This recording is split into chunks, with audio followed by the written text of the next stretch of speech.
Ang Pilgrimage Part 2.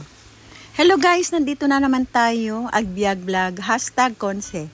Ito po ay sa Aplaya, Lawa, na natatanaw natin ngayon. Ito ay sa lugar ng Tanay at Antipolo, Rizal, kung saan dito nangangalap ang mga mangingisda. Ito ay tabang na ilog.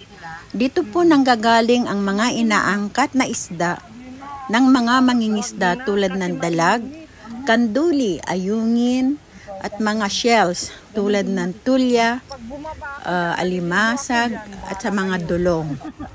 Ayan guys, ang lawak-lawak pala itong palaisda na ito.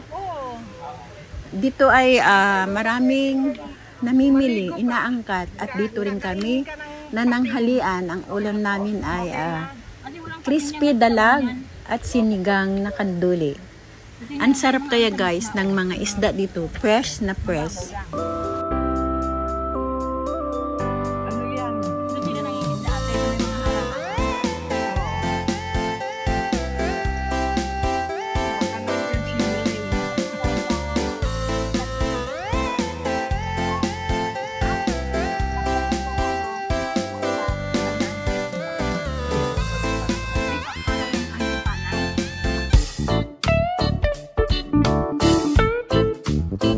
Ayan guys, thank you for watching.